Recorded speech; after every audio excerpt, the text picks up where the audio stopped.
Assalamualaikum warahmatullahi wabarakatuh. Selamat datang kembali di channel Tangga Darurat. Dan tentunya masih bersama saya Mas Darwin, yang akan mengisahkan cerita drama rumah tangga yang berjudul Pesona Istri yang Sering Kuhina.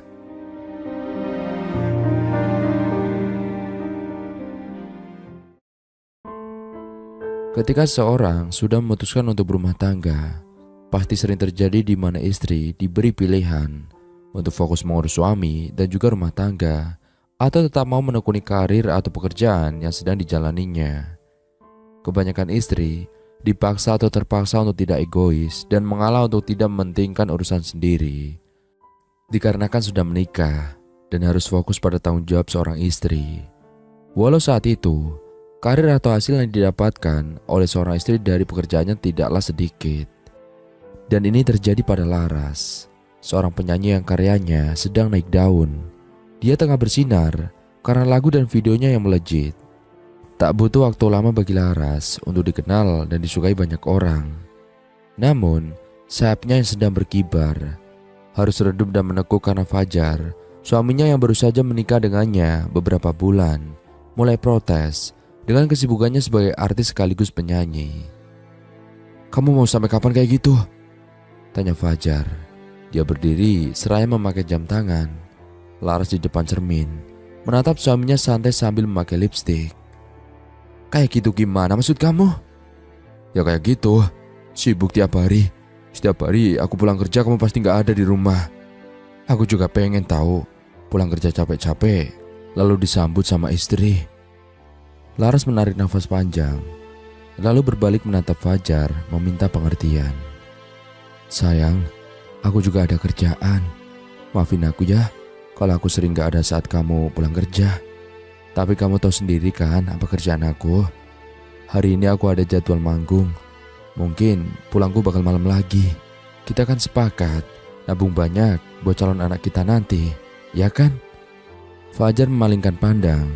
Dari wajahnya tampak sekali dia tak setuju atau tak suka pada apa yang dikatakan Laras. Tapi mungkin dia juga tak bisa menyangkalnya, sebab pernah berkata sesuai dengan apa yang Laras ucapkan. Fajar sendiri, dia pun bukan orang yang sederhana. Dia pemegang saham di perusahaan milik keluarganya. Memiliki istri cantik, sekaligus artis dan penyanyi, juga meningkatkan popularitasnya sebagai seorang CEO. Publik mulai mengenalnya. Dan karena Fajar adalah pria yang suka sanjungan dan perhatian, itu menjadi penebar bunga yang menyenangkan dalam hatinya.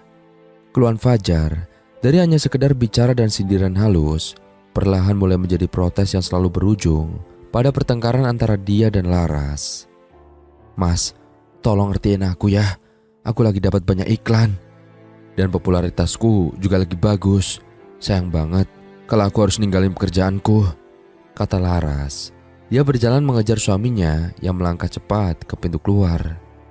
Dengan wajah angkuhnya, dia terus melangkah karena tak mau berhenti untuk mendengarkan alasan Laras, perempuan berusia 26 tahun itu, menarik tangan suaminya dan berhenti di depan Fajar, menghalangi langkah berikutnya.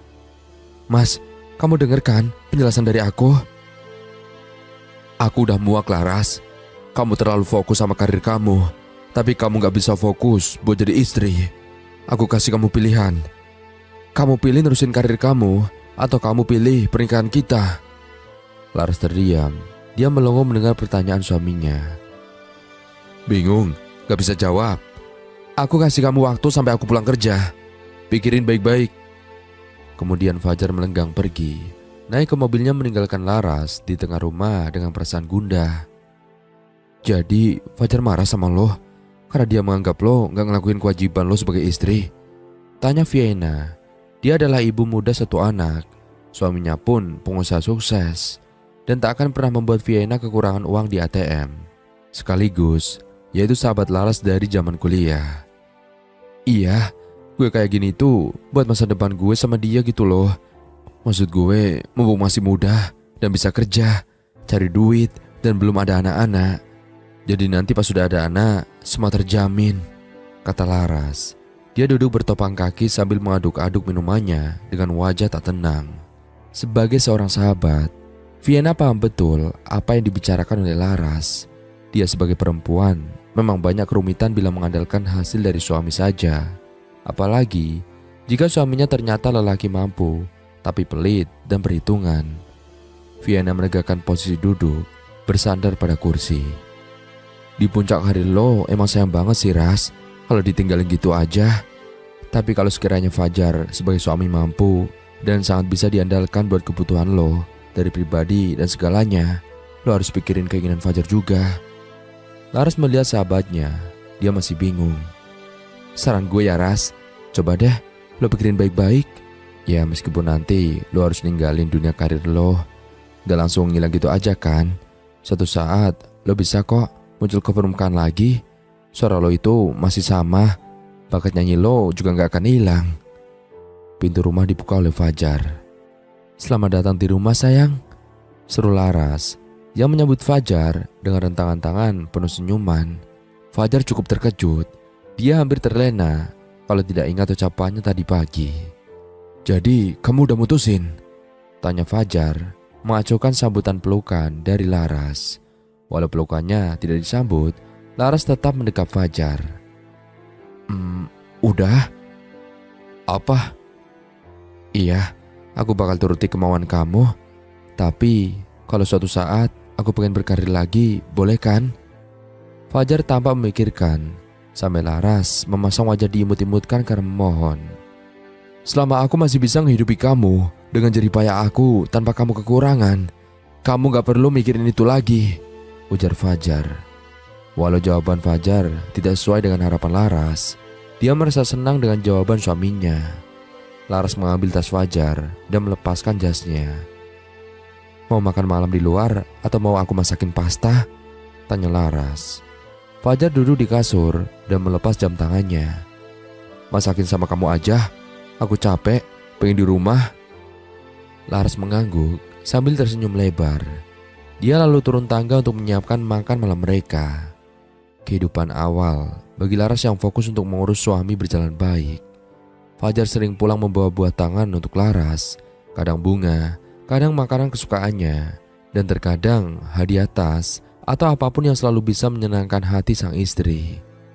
Sayang, malam nanti ada film bagus, kata Laras sambil memakaikan Fajar dasi. Oh ya? Film apa? Film horor komedi sih, aku pengen nonton. Begitu Laras selesai memakaikan dasi, Fajar mengucup kening istrinya. Lalu berkata, tunggu ya, hari ini aku usahain buat pulang cepat.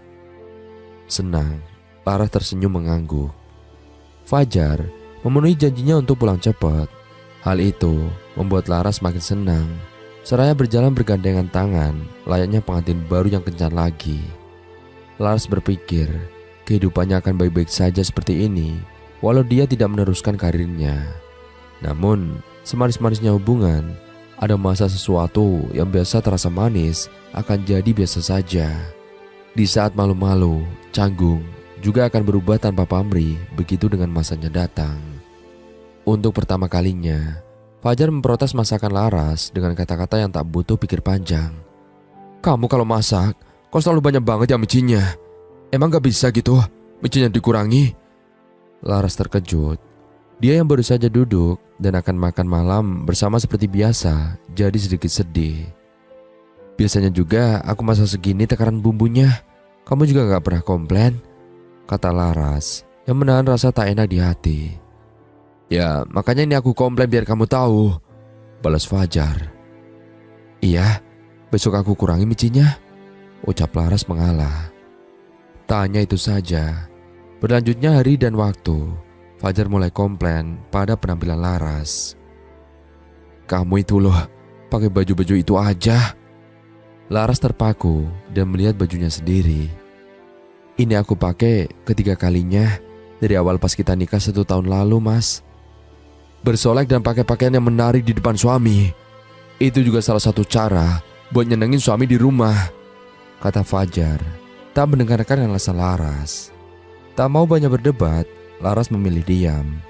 Keesokannya, dia meminta Vienna untuk menemaninya belanja. Vi, lo ada waktu gak nanti sore? Nanti sore ya? Gue harus jemput anak gue pulang dari les balet. Emang kenapa? Bisa nggak? Habis itu lo nemenin gue belanja. Oh, lo mau belanja? Oke, nanti gue temenin. Tapi sebelum jam anak gue pulang ya. Iya, gak apa-apa. Senyum semangat Laras kembali. Setelah beberapa detik murung karena mengira akan pergi sendiri. Iya ya, siap. Ketemuan aja ya di kafe biasa. Lo kasih tahu juga jam sebelum anak lo pulang, biar gue udah siap, ucap Laras. Kemudian telepon ditutup setelah keduanya sama-sama sepakat. Vienna menemani Laras berbelanja di mall. Karena melihat Laras yang mengambil banyak baju, dia tak tahan hanya untuk melihat. Ras, lo tumben ya, belanja baju banyak banget. Sambil terus memilih, Laras menjawab. Fajar, ngatain gue pakai baju itu mulu. Jadi gue harus beli baju yang banyak. Vienna mengamati temannya memilih banyak pakaian tanpa mengatakan komentar apapun lagi. Thanks ya, udah mau anterin gue pulang dan nemenin gue belanja, kata Laras. Iya, santai aja. Kita kayak gitu juga gak tiap hari kok, balas Vienna di mobil. Ya udah, gue pergi dulu ya. Iya, hati-hati. Setelah keduanya sama-sama melambai, Vienna menutup jendela mobil dan pergi menjemput anaknya. Ketika malam, Laras berdiri di balkon, melihat ke bawah dan terus mencoba menelpon Fajar, suaminya itu, yang sudah 2 jam belum pulang dari jam biasanya sudah sampai di rumah. Setengah jam kemudian, dia bernafas lega lantaran mobil Fajar tampak pulang dan sudah masuk gerbang. Gegas, perempuan itu berlari turun untuk menyambut. Mas, kok pulangnya telat banget? Kenapa? Tanya Laras. Wajah Fajar memang terlihat sangat lelah. Dia pun menjawab seperlunya pada Laras. Tadi makan malam bareng sama teman kantor. Oh, kamu udah makan? Aku belum makan loh. Nunggu makan bareng sama kamu. Masakan aku gimana dong? Kamu makan aja sendiri. Aku capek, pengen langsung mandi terus istirahat. Laras berhenti mengajar langkah suaminya di tengah tangga. Dia merasa sedih akan sikap Fajar. Namun, Laras selalu berpikir positif dan milih bersabar menghadapi suaminya. Semakin hari, penampilan Laras selalu menerima kritikan dari Fajar. Kamu sekarang kayaknya malas olahraga ya? Hah? Memangnya kenapa mas? Aku gendutan ya? Tanya Laras balik. Fajar mengunyah makanannya cepat dan meminum air sebelum menjawab. Jaga badan dong Ras. Kamu masih muda. Harusnya bisa tetap jaga pesona buat suami. Sama waktu kamu kan luang, gak nyuci baju, gak ngurusin bersih-bersih rumah. Masa mempertahankan badan ideal aja gak bisa? Mendengar kritikan soal fisik dari Fajar, Laras diam saja. Dia mengunyah makanannya semakin pelan dan bahkan sudah tidak nafsu makan lagi. Sampai di kantor, Fajar duduk lepas di kursinya, sedikit mengangkat kepala sambil mata memejam. Butek banget otak gue, butuh refreshing, gumam Fajar, lalu mengambil ponsel dan dia mengetik beberapa kata, mengirim pesan itu ke pemilik nomor bernama Bram. Fajar meletakkan ponsel secara terbalik di sisi komputer, sampai ia mengambilnya lagi karena ponselnya berdering singkat.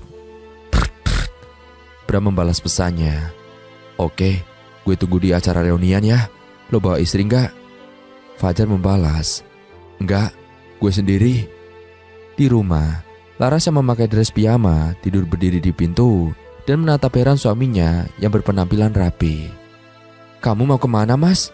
Tanya Laras. Aku sama teman-teman kampusku ada reunian sore ini. Kita kayaknya bakal sampai malam. Kamu gak usah nungguin aku ya. Loh, aku gak diajak. Biasanya kan acara reunian boleh ajak istri sama pacar. Kamu di rumah aja. Di acara reunian bakal banyak makan-makan. Badanmu itu udah melar, kata Fajar. Secara tak sadar, kata-katanya selalu menyakiti perasaan Laras. Fajar pergi begitu saja keluar kamar. Laras berjalan perlahan ke arah cermin. Dia menatap dirinya yang menurutnya tak banyak perubahan. Kemudian Laras menimbang berat badannya dan hanya menambah 3 kg saja. Tapi kata-kata Fajar seolah dia sudah bertambah 10 kg. Di acara reunian, salah satu temannya membawa kenalan seorang perempuan yang menarik perhatian Fajar. Dia siapa? Tanya Fajar, berbisik pada Bram, menanyakan perempuan yang dibawanya. Oh, ini namanya Siska. Dia baru balik dari Itali. Keluarganya ngelola restoran di Singapura. Kamu kenal di mana? Tanya Fajar semakin tertarik. Dia adik kelas kita tahu. Fajar lo nggak tahu. Soalnya pas dia masuk kita udah lulus. Fajar mengangguk. Dia udah punya pacar? Setahu gue sih belum. Kenapa? Lo tertarik sama dia? Terus Laras gimana? Ya jangan sampai tahu kalau gue udah nikah, kata Fajar. Haha, gila loh. Sekitar jam 8:30, acara reunian mereka selesai. Zaskia berjalan di samping kiri Bram, dan sisi kanannya adalah Fajar. Kia, aku ada urusan mendadak. Kalau kamu pulang sama teman aku gak apa-apa kan? Kata Bram secara tiba-tiba. Mulanya Fajar terkejut, tapi ketika menangkap sinyal isyarat dari Bram, Fajar langsung biasa saja. Ya, mendadak banget ya? Tanya Zaskia. Iya, maaf ya. Kamu pulang sama teman Mas aja. Jar, lo bisa antar dia pulang kan? Fajar melirik Zaskia lalu menjawab. Bisa. Oke, gue titip ya bro. Bram langsung pergi dan masuk ke mobilnya. Ayo, ucap Fajar, mengajak Zaskia berjalan dan masuk ke mobilnya. Di perjalanan, untuk menghindari sepi, Fajar bertanya. Kata Bram, kamu baru pulang dari Italia? Iya mas. Pinter masak nih pasti. Soalnya katanya keluarga kamu ada yang ngelola restoran di Singapura. Iya, bisa. Jawab Zaskia. Keturunan dari orang tua yang pinter masak, pasti anaknya bisa masak, walau nggak kayak Koki. Tapi pasti masakannya enak dong, ucap Fajar. Dan Zaskia tersipu, lalu dia tersenyum. Masih aman lah, bisa dimakan. Mas sendiri usaha atau karir? Tanya Zaskia. Aku magang di perusahaan keluarga. Wah, keren ya, ucap Zaskia memuji, dan Fajar tertawa. Pertemuan Fajar dengan Zaskia membuat hatinya cukup senang. Sampai dia lupa kalau saat senyum dia sudah berada di rumah dan Laras yang menunggu dari tadi di lantai atas. Melihat ke bawah, tentu melihat juga senyum suaminya.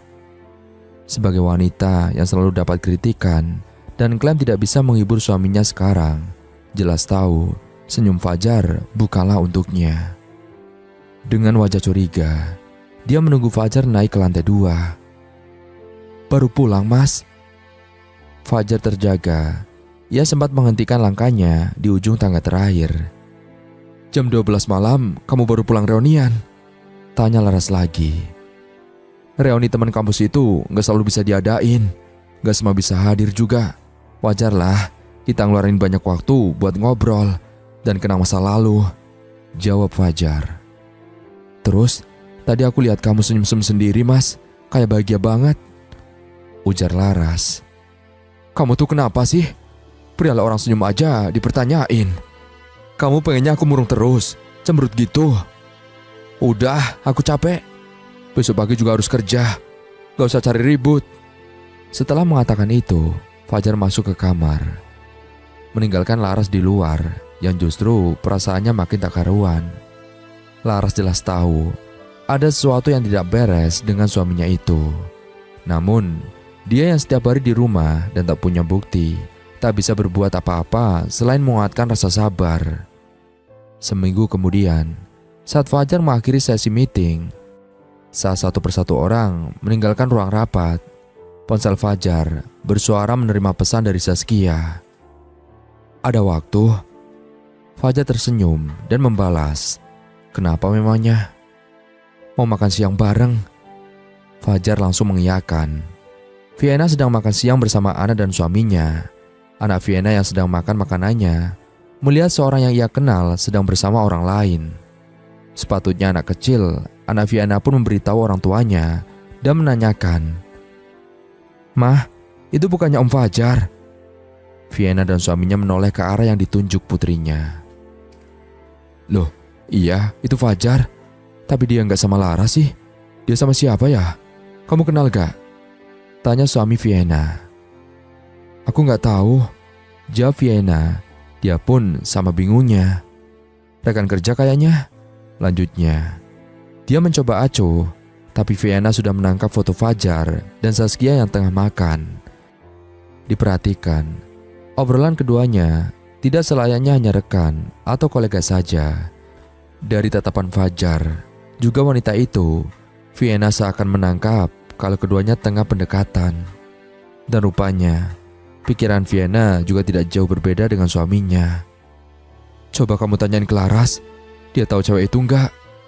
Aku agak curiga soalnya, ujar suaminya. Vienna memikirkan beberapa kali sebelum mengirim gambar. Sampai akhirnya dia mengikuti kata hati dan saran suaminya.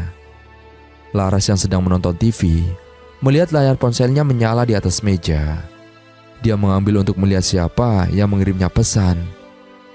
Lo kenal cewek ini enggak? Di bawah pesan tanya yang dikirim Vienna, ada gambar Fajar bersama wanita lain. Jantung Laras berdebar karena cemburu. Segera ia membalas dan menanyakan lokasi itu ada di mana. Vienna tak mau sahabatnya itu membuat keributan. Jadi dia tak mau memberitahu Laras restoran mana tempat mereka makan siang. Karena tak kunjung membalas, Laras yang tak sabar menelpon Vienna. Lo di mana sekarang? Dan itu ada di restoran mana? Tanya Laras.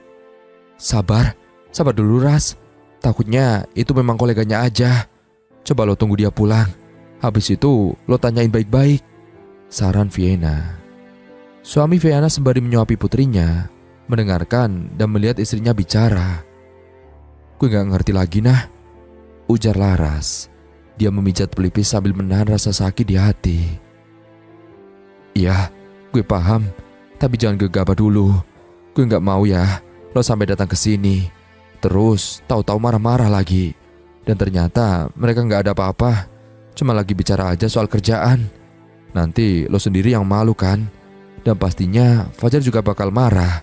Makanya lo sabar dulu, tenang-tenangin, kata Vienna, menjaga agar emosi temannya tak meledak. Karena tak sabar dan terus mengganjal pikiran, Laras langsung bertanya saat Fajar baru saja pulang kerja. Mas, aku mau tanya, kata Laras. Nanya apa? Jawab Fajar. Dia berjalan menaiki anak tangga dan Laras berjalan mengekorinya. Kamu tadi siang makan siang di restoran mana? Memangnya kenapa? Aku cuma tanya, soalnya ada yang ngasih tahu kalau kamu makan sama cewek, ucap Laras. Cuma temen, balas Fajar. Mereka sudah ada di kamar. Fajar melepas dasi, jas dan jam tangannya dengan santai, tidak peduli pada Laras yang menahan emosi agar tak kelepasan dan menjadi keributan. Yakin mas cuma teman? Fajar mengembuskan nafas berat. Kamu tuh kebiasaan ya. Kalau nanya apa-apa itu pas aku baru aja pulang kerja. Pas banget aku baru sampai rumah. Coba diam dulu, biarin aku istirahat dulu. Laras terdiam. Dia mengulum bibir sambil menunduk. Udah aku bilang kalau dia itu cuma teman, jadi jangan curigaan lagi. Pak Fajar, ada Pak Bram yang ingin bertemu Anda, ucap sekretarisnya. Fajar tampak berpikir sebentar, karena temannya itu tak bilang apapun sebelum menemuinya. Ya sudah, suruh masuk aja. Baik Pak. Setelah perempuan itu keluar, Bram masuk dengan penuh tersenyum. Kalau nggak bilang dulu kalau mau ke kantor gue, tanya Fajar. Sengaja, lagian gue kesini kan juga cuma sebentar aja dan gak bahas soal pekerjaan juga, jawab Bram. Dia duduk menyender di kursi hadapan Fajar. Kalau gitu, lo bisa ngomong langsung di telepon. Kalau enggak, lo bisa tunggu gue pulang. Fajar kira temannya itu datang hanya iseng. Bram tersenyum simpul, lalu meletakkan undangan tebal berpita keemasan di mejanya, menggeserkan ke depan Fajar. Fajar langsung mengambil benda itu, membukanya membaca sebentar, dan langsung menatap Bram. Hei Bram, lo mau nikah? Bram naik turunkan alisnya dan tersenyum. Iya, jangan lupa datang lo, ajak Laras. Iya. Lo ngomong gak ke Saskia kalau gue udah nikah? Gue gak ngomong apa-apa. Kayaknya Teman-teman yang lain juga nggak tahu soal pendekatan lo sama dia. Bagus, jangan sampai tahu. Bakal gue kasih hadiah pernikahan yang mewah pokoknya. Bram tertawa kecil. Yang penting lo dateng ya. Awas kalau lo nggak datang. Lo ngundang Saskia nggak? Iyalah, gue undang dia. Lah, kalau lo ngundang dia, gimana gue bisa bawa Laras? Nanti, kalaupun Laras atau Saskia curiga gimana? Bram mengangguk sambil ikut berpikir. Terserah lo itulah, atur-atur aja. Untuk menghindari kecurigaan Laras, Fajar berbohong pada istrinya itu. Ada urusan pekerjaan yang mengharuskannya pergi ke Bali dalam kurun waktu 1 minggu. Kalau udah sampai kabarin aku mas, kata Laras mengantar Fajar keluar rumah. Iya, kamu tenang aja. Untuk menghilangkan kecurigaan kalau dia sedang mendekati wanita lain.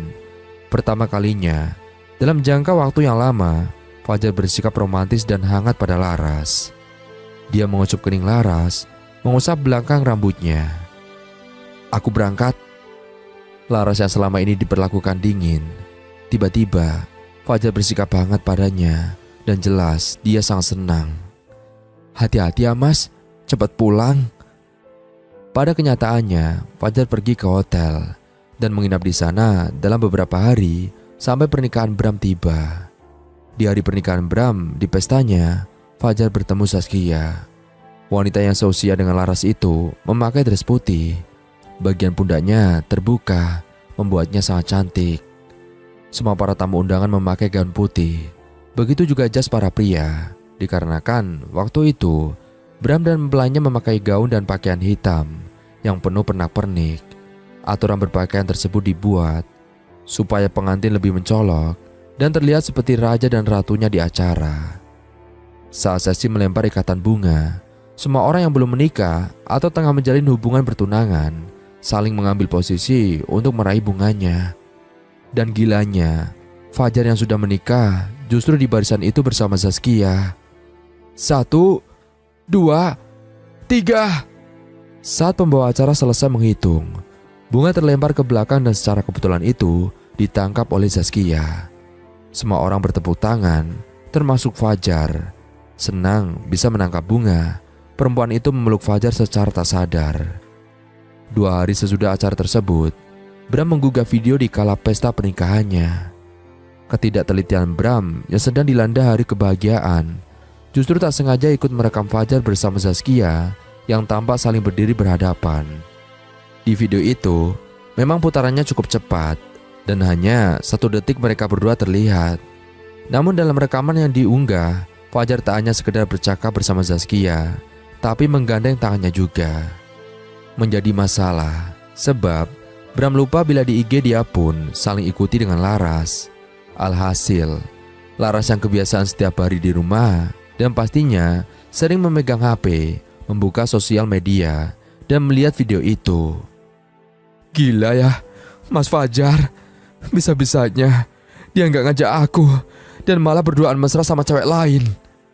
Geram Laras. Perempuan itu membuang ponselnya ke kasur dan dia duduk lemah terisak tangis. Setiap harinya, di sisi hari yang Fajar katakan pergi seminggu ke Bali karena ada urusan pekerjaan, Laras selalu menelpon suaminya itu. Setiap beberapa jam sekali, dia masih terus menghubungi nomor Fajar. Menyebalkannya, nomor itu tidak aktif dan Laras tahu kalau suaminya tengah menikmati hari berduaan bersama Saskia. Apa yang diterka Laras memanglah benar. 3 hari dari sisa seminggu yang dikatakan pada Laras, Fajar gunakan untuk bersenang-senang bersama Saskia di Bali. Keduanya berenang di kolam renang sambil menikmati makan dan minuman enak yang dipesan.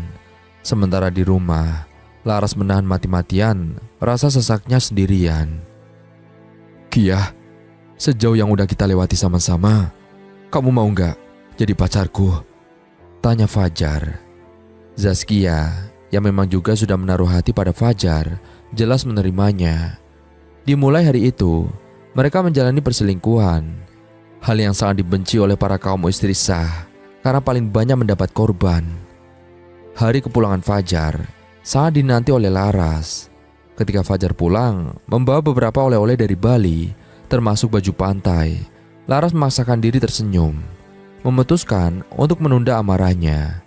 Dikarenakan dia tak mau membuat hubungan pernikahan mereka menjadi makin retak. Itu dilakukan Laras atas dasar cinta. Dia sangat mencintai suaminya, bahkan rela menjadi wanita bodoh berpura-pura tidak tahu apa-apa hanya karena tak mau memicu perdebatan di tengah hubungan yang tak lagi aman. Suatu malam, Laras sengaja berdandan seksi dan menggoda untuk menarik perhatian suaminya.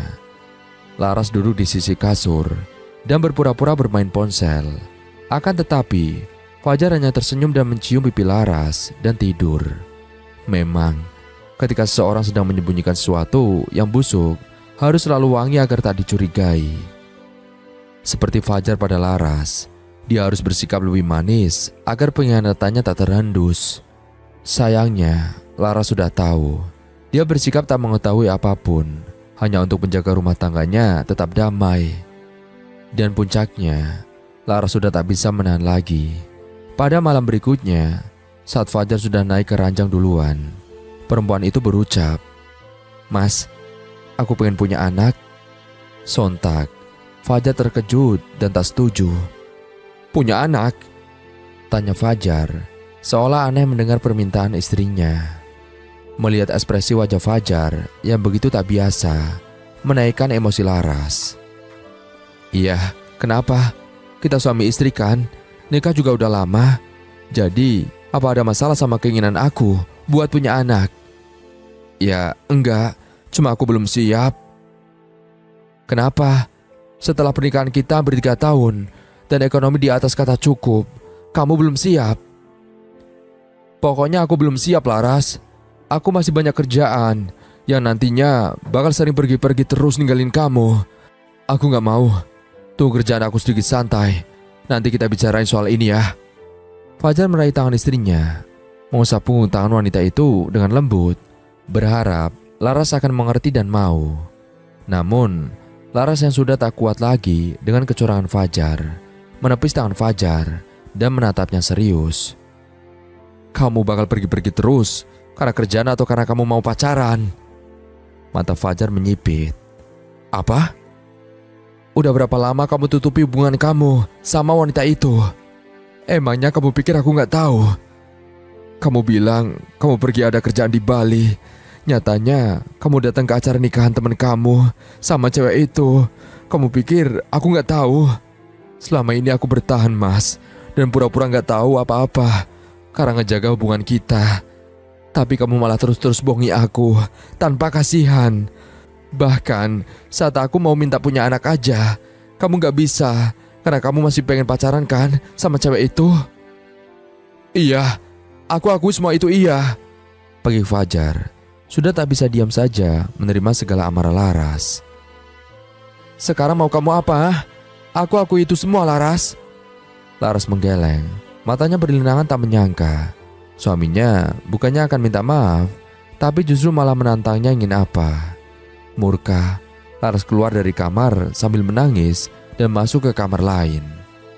Fajar duduk di kasur dengan napas terengah-engah, mencoba mengatur nafas karena terlalu marah. Bersama dengan sahabatnya, Vienna, Laras akhirnya bisa bertemu Zaskia secara langsung. Zaskia turun di tangan eskalator. Sementara di bawah, tanpa perempuan itu tahu, Laras menunggu bersama Vienna. Begitu Zaskia berjalan ke pintu keluar, Laras dan Vienna berjalan mengejar. Lalu tepat di depan mall, Laras memanggil namanya. "Zaskia?" Pemilik nama sontak berhenti. "Iya, Mbak kenal saya?" tanya Zaskia. Raut wajahnya tampak tetap ramah. "Kita perlu bicara," kata Laras. "Oh, bicara apa ya?" "Tentang suami saya," kata Laras. "Hah? Suami Mbak?" Zaskia nampak kebingungan. Vienna tak tahan, hanya diam. Dia pun mengambil alih untuk sedikit menjelaskan pada perempuan tersebut. "Pacarmu itu, Fajar, itu suami teman saya," kata Vienna sambil menoleh pada Laras. Seketika raut wajah Zaskia berubah. Setelah Laras menjelaskan banyak hal tentang apa yang dia ketahui tentang hubungan mereka, dan Laras berkata, "Saya mohon, jauhi suami saya. Saya nggak mau cerai. dan masih ingin mempertahankan rumah tangga, kata Laras. Zaskia terdiam. Hatinya pun merasa tercabik-cabik sebab dia sudah menyukai Fajar. Gimana? Bisa? Tanya Laras. Jangan jadi pelakor. Kamu itu masih muda dan cantik. Masih banyak pria lain yang layak sama kamu. Gak suami orang. Lanjutnya. Zaskia juga tidak menyangka dia akan berpacaran dengan suami orang. Dan orang itu adalah Laras, artis penyanyi yang sangat terkenal 3 tahun lalu. Saya harap kamu sadar diri dan pintar buat milih ngikutin perkataan saya, kata Laras. Kemudian dia berdiri dan mengajak Vienna pergi. Di rumah seperti biasa, Laras menyiapkan sarapan, juga teh manis untuk suaminya sebelum bekerja. Seolah tak terjadi apapun kemarin malam, Laras sudah lebih santai dan lega karena sudah bertemu Zaskia. Berharap perempuan itu akan paham sesama perasaan perempuan. Namun di dalam hati Fajar, dia sangat gondok melihat tubuh Laras dari belakang yang tidak menarik lagi baginya. Kenapa gak dimakan, Mas?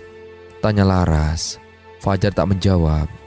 Dia justru langsung mengambil jas dan tasnya, berjalan keluar dan berangkat begitu saja.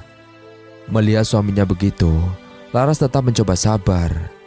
Tindakan Laras menemui Zaskia tempo hari cukup berefek pada hubungan Fajar dan Zaskia. Zaskia kini terpaksa menghindari Fajar dan tak mau dihubungi. Setiap Fajar mengirim pesan lewat apapun, itu hanya dibaca oleh Zaskia saja. Tapi sebenarnya Laras juga lebih cantik dari Zaskia.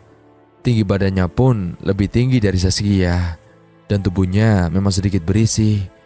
Itu juga tidak ngaruh baginya. Sedangkan Zaskia tubuhnya sedikit lebih pendek dan lebih langsing dari Laras.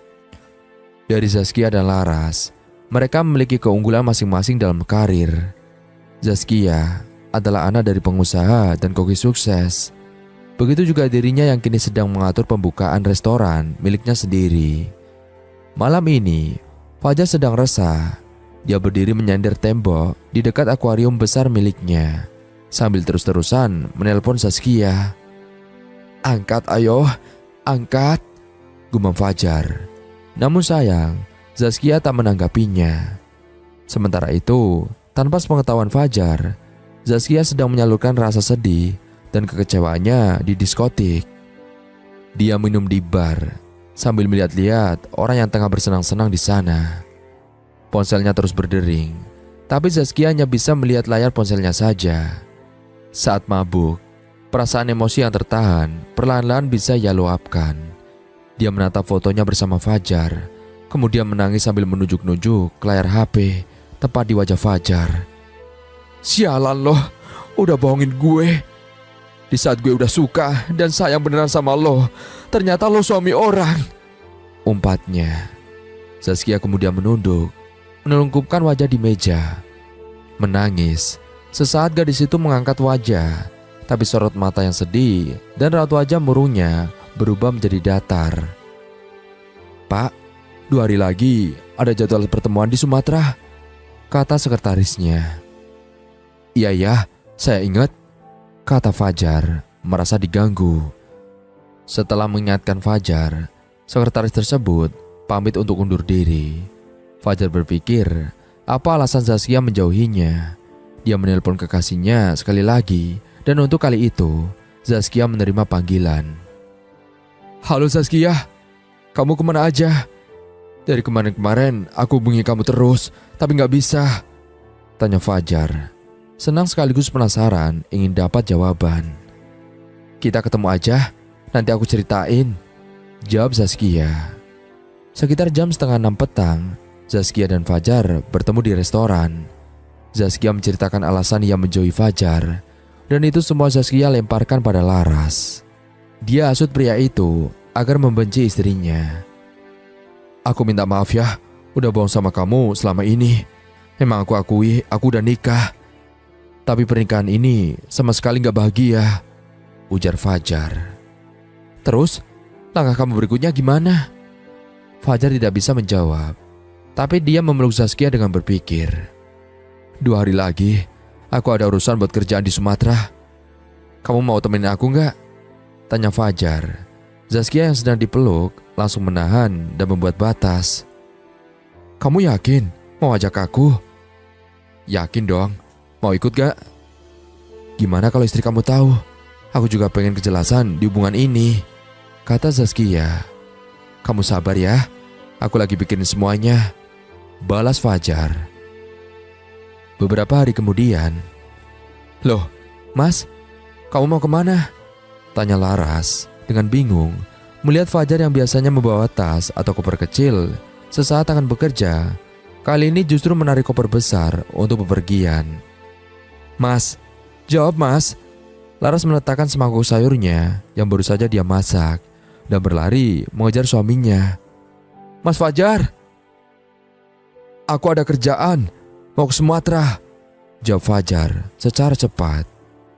Kaget dan Laras bertanya lagi, kok mendadak banget Mas? Gak mendadak, ini udah ada agenda, lama dari minggu-minggu lalu, cuma aku gak ngomong aja sama kamu. Fajar berjalan melewati Laras, tapi Laras mengejar lagi. Kamu beneran ada kerjaan atau mau pacaran lagi Mas? Tanya Laras, matanya memerah. Fajar melotot. Aku mau kemana aja, bukan urusan kamu. Kalau kamu gak percaya, ya udah terserah. Mas, kamu gak bisa dong ngomong kayak gitu. Aku istrimu loh, wajib kamu beritahu kalau mau kemana aja. Seru Laras, mengimbangi langkah jenjang Fajar di depannya. Namun sayang sekali, Fajar sama sekali tidak mendengarkan Laras. Dia segera naik ke mobil menuju bandara, di mana di sana Zaskia sudah menunggu dengan koper yang siap dan senyuman. Kebiasaan banget kalau lagi pergi-pergi gak mau angkat telepon aku. Laras menatap layar ponselnya, mendengarkan sesi waktu telepon yang sudah habis karena tak mendapat tanggapan. Tak disangka, Laras menoleh dan melihat figura foto besar di dinding kamar mereka. Di foto itu, Fajar tersenyum begitu lepas dan memeluk Laras yang memakai gaun pengantin putih dari belakang. Denyut nyeri di hatinya semakin terasa dikala Laras yang makin lama menatap foto pernikahannya, sampai setetes air mengalir bebas dari pelupuk mata. Tidak menyangka kalau pernikahannya akan seperti ini dan Fajar berubah menjadi seperti itu. Dia mengusap air matanya dan membuka galeri foto, mencari fotonya bersama Fajar saat bersama. Tapi setelah melihat tanggal, itu sudah sangat lama terjadi dan tak ada foto baru. Tak sengaja, Laras menggeser fotonya lalu menampilkan gambar yang dikirim Vienna. Saat Fajar dan Zaskia sedang makan siang di restoran yang sama dengan Vienna, secara tidak sengaja teringat pada Zaskia dan Laras menelpon Vienna segera. Halo nak, besok lo bisa temenin gue nggak? Tanya Laras. Kemana Ras? Singkat cerita, mobil Vienna berhenti di depan gerbang rumah Zaskia. Ternyata Laras dan Vienna juga sudah tahu tempat tinggal wanita itu. Lo yakin kalau sampai Zaskia gak di rumah, artinya dia pergi bareng sama Fajar? Tanya Vienna. Keduanya melihat ke gerbang yang masih tertutup. Yakin banget gue, jawab Laras. Ya udah, sana, lo turun. Dicek, bener apa enggak? Laras turun dari mobil. Dia melihat-lihat ke dalam gerbang yang tampak sepi. Namun, mobil Zaskia ada di sana. Artinya perempuan itu pergi bersama orang lain. Permisi, seru Laras menggoyangkan kunci slot pada besi pagar agar menimbulkan suara berisik. Satpam berjalan mendekat saat mendengar itu. Cari siapa mbak? Tanya si Satpam dari dalam tanpa membukakan pintunya. Pak, mau tanya, Zaskianya ada di rumah nggak? Tanya Laras. Oh, nyonyanya lagi keluar kota mbak. Oh ya? Sejak kapan ya pak? Baru kemarin sore mbak, jawab Satpam. Di sana Laras makin yakin dugaannya kalau Fajar dan Zaskia memang pergi bersama. Oh, makasih pak. Iya mbak, sama-sama. Gimana? Tanya Vienna setelah Laras kembali ke mobil. Mereka beneran pergi berdua nak, jawab Laras. Dia memejamkan mata dan dari matanya yang memejam itu keluar air mata yang mengusap wajah. Sabar ya Ra, Jangan berburuk sangka dulu. Lo kan gak lihat mereka beneran lagi bersama apa enggak, bujuk Vienna supaya sahabatnya tidak larut dalam kesedihan. Tapi gue yakin banget kalau mereka itu lagi bersama, bantah Laras. Suaranya serak seperti orang akan menangis lepas. Ras, gue gak bisa ngomong apa-apa, takut nyakitin hati lo atau nyinggung, jawab Vienna. 5 hari kemudian, Fajar pulang dari Sumatera. Kalau sebelumnya Fajar sempat membawa bingkisan untuk songgokan Laras, sekarang dia tak perlu melakukannya karena Laras sudah tahu jahatnya Fajar dan Fajar tidak peduli.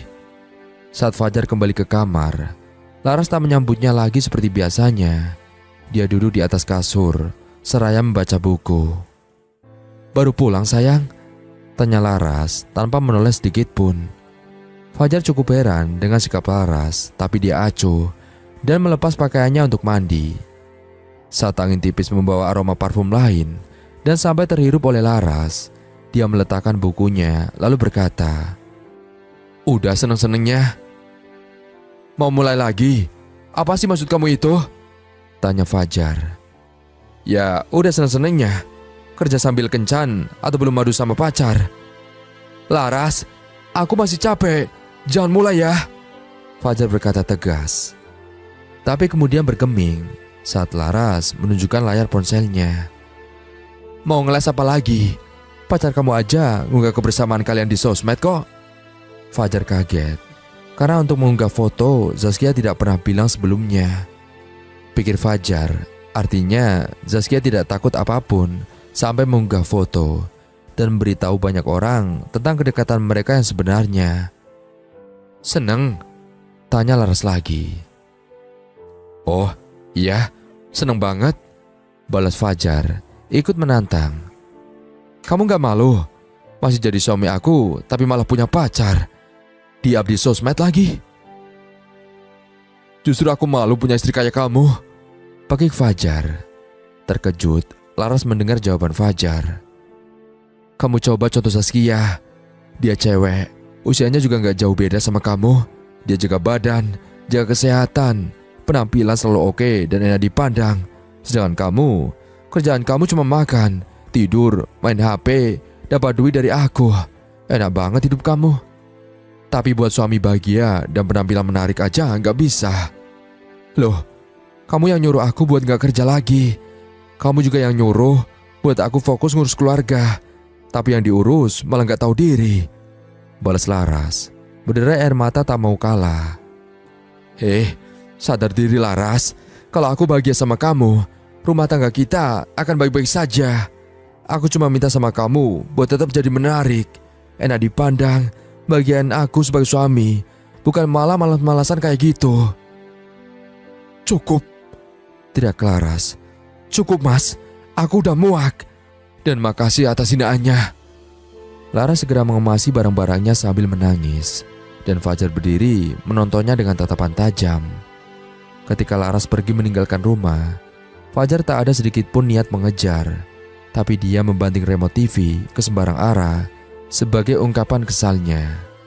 Vienna memeluk erat sahabatnya dengan penuh prihatin. Laras tidak bisa pulang ke rumah orang tuanya. Dia tak mau ditanya macam-macam oleh mereka.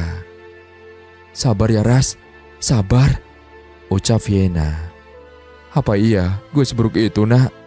tanya Laras sambil mengelap air matanya dengan tisu.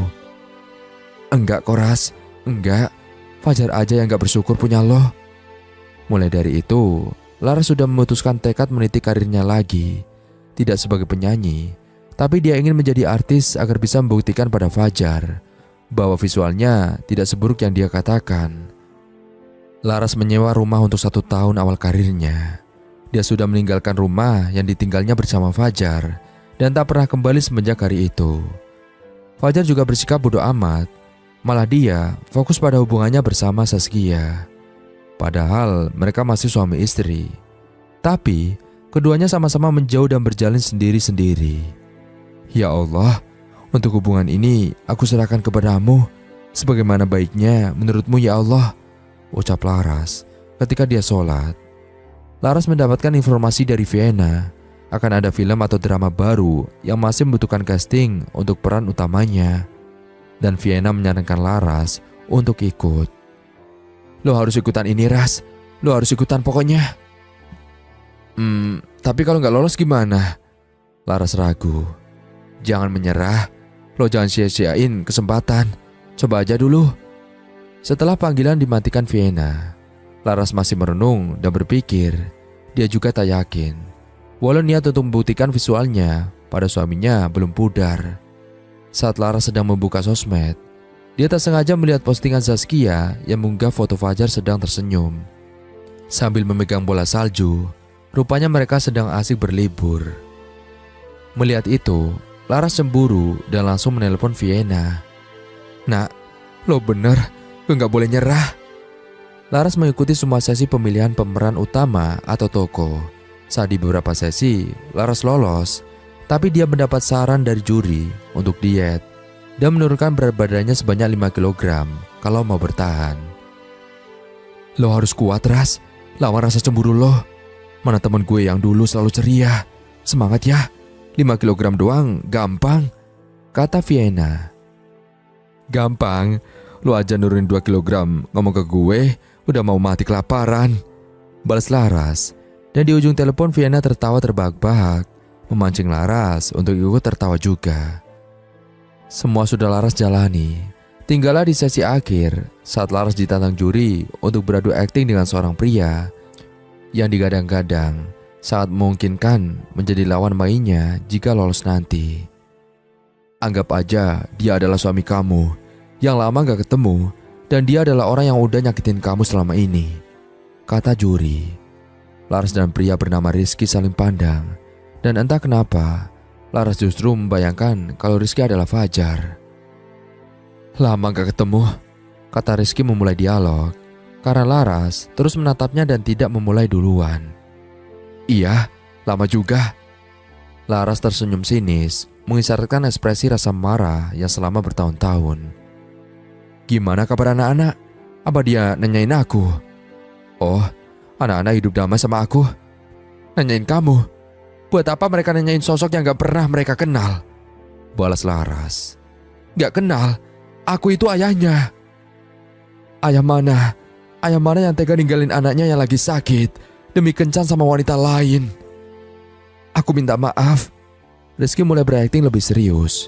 Dia meraih tangan Laras, tapi Laras menepisnya. Jangan sentuh aku. Izinkan aku ketemu sama anak-anak. Aku kangen sama mereka, kata Rizky. Kemana aja kamu selama ini? Baru saat ini kangen. Kalau kamu sayang sama mereka, jangan pernah temuin mereka lagi. Kasian. Jangan buat mereka ingat sedihnya waktu kamu tinggalin. Keduanya sama-sama memainkan peran dengan baik. Tolong, izinkan aku buat ketemu. Maafin aku ya, aku ngaku salah, kata Rizky. Dia mulai menahan Laras yang dikomando untuk berakting pergi. Laras pun sampai menangis. Bahkan saat Rizky berakting memaksa dan memohon untuk ditemukan dengan anaknya, Laras justru terbawa perasaan dan malah mendorong Rizky lalu menamparnya dengan kuat. Pergi. Cut. Bagus. Semua orang yang menyaksikan bertepuk tangan. Dan Laras baru sadar kalau dia kelewatan. Anu, maafin aku ya mas, kata Laras pada Rizky karena tak sengaja menampar. Dan Rizky memaklumi lantaran tak tahu kalau Laras membayangkan dia sebagai suaminya. Kebahagiaan turun saat Laras diterima menjadi peran utama perempuannya dan Rizky menjadi lawan mainnya. Kabar bahagia itu ia sampaikan pada Vienna secara langsung. Dan bulan depan dia mulai syuting untuk filmnya. Fajar pulang dengan lelah. Dia membanting diri di kasur. Dan secara tiba-tiba teringat dengan Laras. Pria itu memejam, lalu menggeleng, coba menghilangkan Laras dari bayangannya.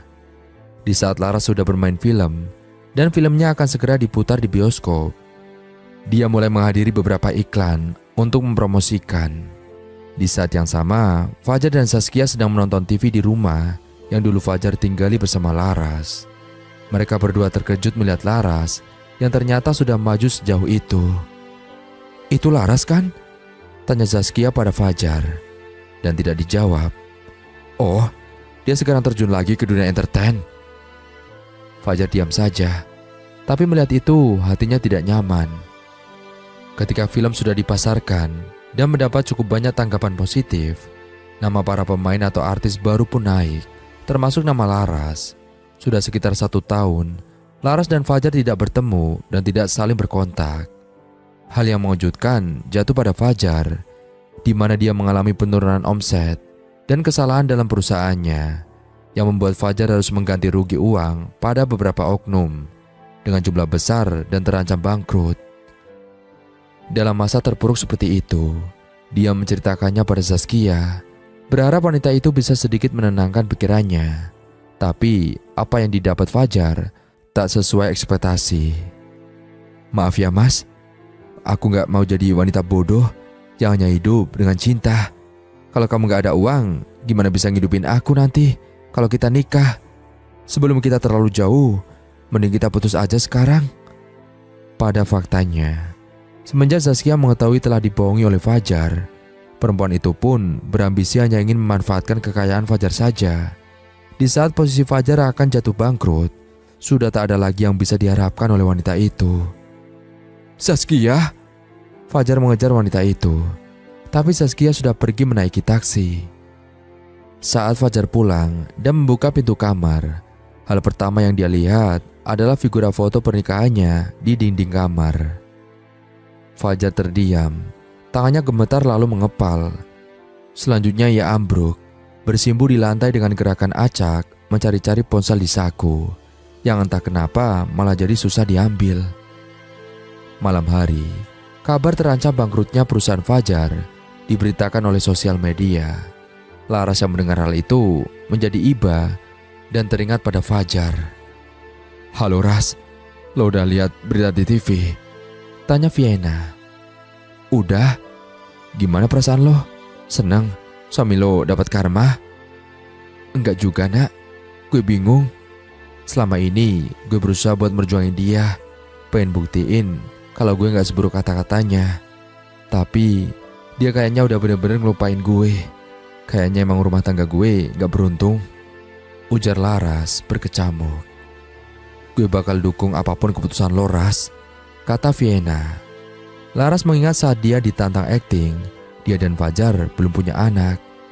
Tapi karena Laras membayangkan Rizky adalah Fajar, apapun yang diucapkan dan dilakukan Rizky saat akting memprovokasi Laras. Tapi yang Laras sadari, itu adalah Rizky, bukan Fajar. Perasaan kecewanya yang selama ini mendukung semua emosinya. Fajar mungkin tidak akan sekejam itu bila mereka punya anak. Laras mulai merindukan suaminya. Dia berniat menemuinya untuk terakhir kali. Dia melihat laci dan di tempat tidurnya membuka salah satu laci yang terdapat ponsel lamanya. Laras mengecek itu dan matanya membelalak saat melihat 100 pesan dari 100 panggilan lebih dari Fajar. Isi pesannya berupa semua ungkapan penyesalan, rindu dan cinta. Dia mengakui segala kesalahannya dan berharap bisa bertemu Laras untuk kesempatan terakhir. Tanpa pikir panjang, Laras langsung mengambil kunci mobil dan pergi pulang ke rumah mereka, rumah di mana mereka tinggal dulu. Mas Fajar? Laras berteriak memanggil. Lampu rumah padam dan hanya satu yang menyala di bagian kamar. Gegas Laras ke sana dan kaget saat melihat Fajar yang akan melompat dari lantai 2. Mas Fajar! Teriak Laras. Tepat saat Fajar menoleh, Laras berlari dan mendorong suaminya ke samping agar tidak melompat. Saat Fajar sudah jatuh, selamat dari resiko untuk mengakhiri hidupnya, dia melihat Laras dengan mata berkaca-kaca tak percaya. Laras, aku minta maaf Ras. Fajar memeluk tubuh istrinya dengan kuat dan terisak. Laras pun sama. Dia memang menjadi bodoh karena terlalu jadi budak cinta, sehingga apapun kekejaman Fajar selama ini tak mempengaruhi perasaannya. Fajar bersumpah dia tidak akan memperlakukan Laras dengan buruk lagi, asalkan Laras kembali kepadanya. Apapun Laras, apapun, asalkan kamu mau balik lagi sama aku Aku bersumpah bakal ngelakuin apapun dan gak akan berlakukan kamu dengan buruk lagi, ujar Fajar. Dia seperti tantrum dan hilang kendali. Laras membingkai wajah Fajar dengan kedua tangannya, lalu memeluk pria itu dengan erat agar dia tenang. Aku di sini, Mas. Tenang. Istri ibarat bunga di pot, dan suami adalah pemiliknya. Jika ingin bunga itu tetap segar dan cantik, sang pemilik harus merawatnya dengan baik dan terus menyiraminya dengan penuh perhatian setiap hari. Jika kamu meninggalkan seorang yang mencintaimu dengan tulus, lalu mengejar orang lain yang lebih baik darinya, hanya karena hadirnya menghibur, jangan salahkan Tuhan juga bila suatu saat penyesalan akan hadir bersama kerugian. Dan akhirnya berakhir sudah kisah kali ini. Semoga kita semua bisa mengambil hikmahnya. Dan dari saya mohon maaf apabila ada salah kata dalam menyampaikan cerita. Akhir kata, sampai jumpa. Wassalamualaikum warahmatullahi wabarakatuh.